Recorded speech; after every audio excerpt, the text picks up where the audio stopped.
Hello everyone, good morning and welcome back to our new video. Good morning বলাটা একদমই ঠিক নয়, কারণ প্রচণ্ড পরিমাণে ব্যাড মর্নিং। আজকে সকাল থেকে শুরু হয়েছে প্রচণ্ড বৃষ্টি। আর আজ হচ্ছে 14 সেপ্টেম্বর, আমরা স্টুডেন্ট এক্সাম ডে।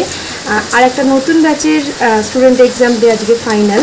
তো সেটা নিয়ে প্রচণ্ড এক্সাইটেড ছিলাম, টেনশনেও ছিলাম যে ঠিকঠাক টাইমে পৌঁছতে পারবো কি না। কিন্তু এখন জানি না কী হবে, কারণ কাল রাত থেকে মুষলধারে বৃষ্টি শুরু হয়েছে। তোমরা দেখলেই বুঝতে পারবে ওয়েদারটা কীরকম হয়ে আছে, প্রচণ্ড বৃষ্টি।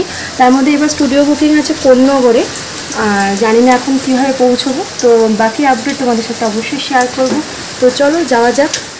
বৃষ্টির কথা নতুন করে আর কী বা বলবো, সেই যে শুরু হয়েছে 3-4 দিন ধরে চলতেই থাকছে। শুনছি নাকি গভীর নিম্নচাপ এখনও 2-3 দিন চলবে। তার মধ্যেই ছিল আমার স্টুডেন্টদের ফাইনাল এক্সাম, আর এই ডেটটা ক্যান্সেল করার কোনো অপশানও ছিল না। তাই অগত্যা স্টুডেন্টদের সাথে নিয়েই আমি কিন্তু টোটো রিজার্ভ করে চললাম স্টুডিওর উদ্দেশ্যে।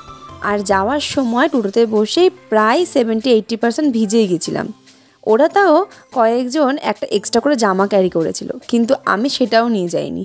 আর প্রথমেই তোমাদের বলেছিলাম যে আজকে সকাল থেকে বৃষ্টির পরিমাণ আরও বেড়ে গিয়েছিল, তাই আমাদের যেতে অনেকটা লেট হয়ে গেছিলো। এদিকে 11টা থেকে এক্সাম স্টার্ট ছিল, মডেলদেরকে 11টাতেই কল টাইম দেওয়া ছিল। আর মডেলরা কিন্তু সেই টাইম মতোই পৌঁছে গিয়েছিল। একজন আমাদের সাথেই যাচ্ছিল, আর দুজন অলরেডি আমাদের পৌঁছানোর অনেকক্ষণ আগেই পৌঁছে গিয়েছিল। এই দিকে তো স্টুডিও ওপেনই করেনি, আর ওরা 1 থেকে 1.5 ঘন্টা বাইরে বৃষ্টির মধ্যে দাঁড়িয়ে রয়েছে। তারপর অগত্যা আমি ফোন করলাম স্টুডিও ওনারকে, তারপর উনি স্টুডিওটা খুলে দিল এবং তারপর ওরা ভেতরে বসলো। ফাইনালি আমরা পৌঁছলাম 12টা নাগাদ। তখন কিন্তু অলরেডি আমরা 1 ঘন্টা লেট। কিন্তু এই দিকে কী করা যাবে, বৃষ্টির জন্য তো আর কিছু করার উপায় নেই। প্রাকৃতিক বিপর্যয় চলতেই থাকবে, তার মধ্যে আমাদের কাজটা করে যেতে হবে। এই দিকে কিন্তু ওরা এসে সবাই মিলে কাজও স্টার্ট করে দিয়েছে। দেখো এক একজন করে কিন্তু কমপ্লিটও হয়ে গেছে, শুধু ওদের হেয়ারটা বাকি। বিফোর লাঞ্চ ওদের মোটামুটি বেস কমপ্লিট হয়ে গেছিলো, মানে ফেস মেকআপ পুরোই কমপ্লিট হয়ে গেছিলো। এবং লাঞ্চের পর ওরা হেয়ার আর কলকা করছে।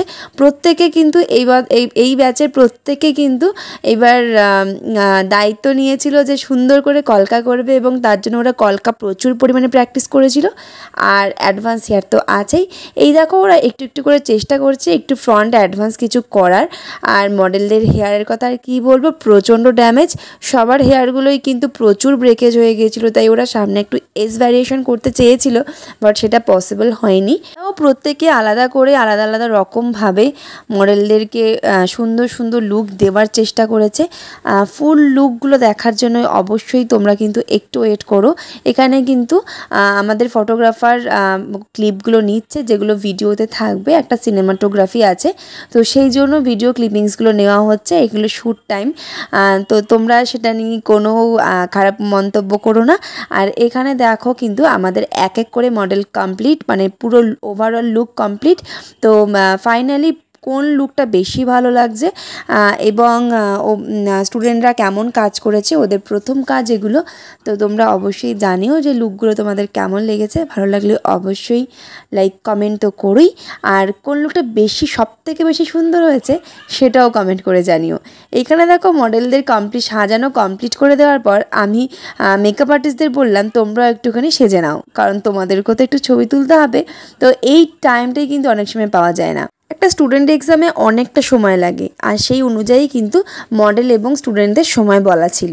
কিন্তু আজকে যেহেতু এত প্রাকৃতিক বিপর্যয়ের মধ্যে আমরা পৌঁছেছিলাম অনেকটা লেট করে, তাই আমাদের অনেকটা লেট হয়ে গিয়েছিল এবং ওদের শ্যুটটা কমপ্লিট হতো একটু সময় লেগে গিয়েছিল। যদিও আমি জানি যে শ্যুট করলে এরকম টাইমই লেগে যায়, কিন্তু স্টুডেন্টদের সেটা জানা ছিল না, কারণ ওরা তো বিগিনার। তাই ওরা বুঝতে পারেনি যে এতক্ষণ সময় লেগে যাবে, কারণ ওরা যখন আমার ক্লাসে প্র্যাকটিস করে, ফুল লুক প্র্যাকটিস করেছে, তখন এতটা সময় লাগেইনি।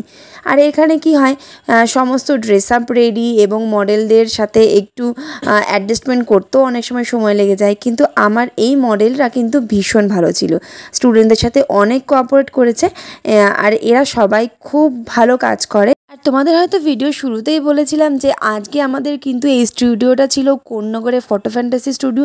এই স্টুডিওতে আমি আগেও কাজ করেছি, কিন্তু তখন স্টুডিওটা অনেক ভালো ছিল।